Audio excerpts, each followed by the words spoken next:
তার নাম হচ্ছে ফিউচার টেন্স, ঠিক আছে। ফিউচার ইনডিফিনিট টেন্স মানে সাধারণ ভবিষ্যৎকাল। ফিউচার টেন্স মানে ভবিষ্যৎকাল, তো এটা সাধারণ ভবিষ্যৎকাল। এখানে মোডাল ব্যবহার করা হয়, মোডাল, বি ভার্ব নাম মোডাল, শ্যাল উইল, ঠিক আছে। তো subject plus shall will plus V1 plus object. তাহলে আমি কি বলবো না, শ্যাল উইল থাকলে আর ভি1 থাকলে কি হবে, ফিউচার ইনডিফিনিট টেন্স। বুঝতে পারলি না? শ্যাল উইল থাকলে আর যদি থাকে ভি1 মানে ভার্বের ফার্স্ট ফর্ম মানে প্রেজেন্ট ফর্ম, তাহলে সেটাকে বলা হবে কি, যে future indefinite tense.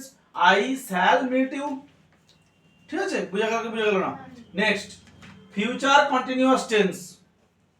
Subject plus shall বা উইল বা shall be will be plus V1 plus ING plus object. একটা কথা বলি, যেরকম প্রেজেন্ট টেন্স বা পাস্ট টেন্সের বি ভার্ব যেমন ছিল M, is, R, watch, wire, এখানে শ্যাল তো মডাল, শ্যাল উইল তো মডাল নিয়েছে, তো মডালের বি যুক্ত হবে, বি কথাটা যুক্ত হবে, শ্যাল বি বা উইল বি দিয়ে V one plus ING plus object. He will be playing football, বুঝতে পারা গেল? সরি হি না, sorry we will be playing football. বুঝা গেল? হ্যাঁ, আমি জিজ্ঞাসা করবো এখন সবাইকে বলে দিলাম। Future perfect tense, subject plus shall will plus have plus ভি3 plus object. Shall will have যুক্ত করতে হবে, মানে শ্যাল হ্যাভ বা উইল হ্যাভ প্লাস ভি3। আচ্ছা, ভি3 কোন টেন্সে ব্যবহার করা হয়? কোন টেন্সে ভি3 ব্যবহার করা হয় রে? মানে ভার্বের থার্ড ফর্ম কোন টেন্সে ব্যবহার করা হয়? পারফেক্ট টেন্সে না, ফিউচার শুধু না, যে কোনো পারফেক্ট টেন্সেই ভি3 ব্যবহার করা হবে, ওটা মনে রাখিস। তো এখানে দেখ, I shall have read the book, read তিনটা ভি3 বলে বোঝানো যাচ্ছে। Future perfect continuous tense, subject plus shall will plus have plus been plus V one যুক্ত ING plus object plus for বা ফর্ম প্লাস টাইম সেন্স। আমি সেইগুলোতে ফর বা ফর্মটা লিখিনি। I will have been reading for 10 years. এই আচ্ছা একটা কথা বলি, এই পারফেক্ট কন্টিনিউয়াস টেন্সের কাট ভয়েস হয় না, না পারফেক্ট কন্টিনিউয়াস টেন্সের ভয়েস হয় না। এবার আমি তোদের একটা কথা মানে করব, সেটা হচ্ছে আমি 4-5টা লাইন লিখে দিব, মানে হচ্ছে एग्जांपल লিখে দিব, তোদেরকে বলতে হবে, আমি যাকে যাকে জিজ্ঞাসা করব এটা কোন টেন্স বলতে হবে। এতক্ষণ পর্যন্ত বল, যাদের খাতায় আছে তো আমি এখানে মুছে দিয়েছি।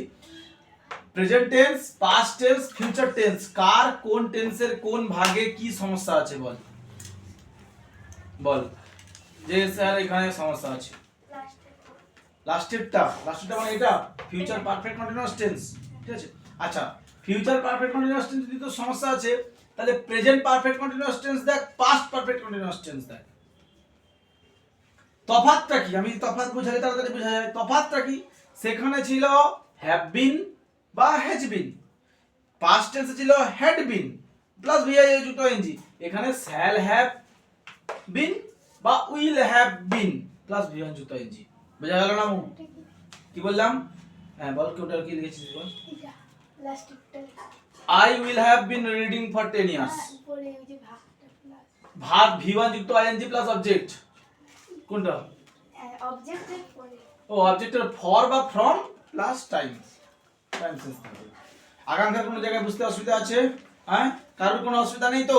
ঠিক আছে, বুঝা গেছে? ওই বুঝা গেছে? হ্যাঁ।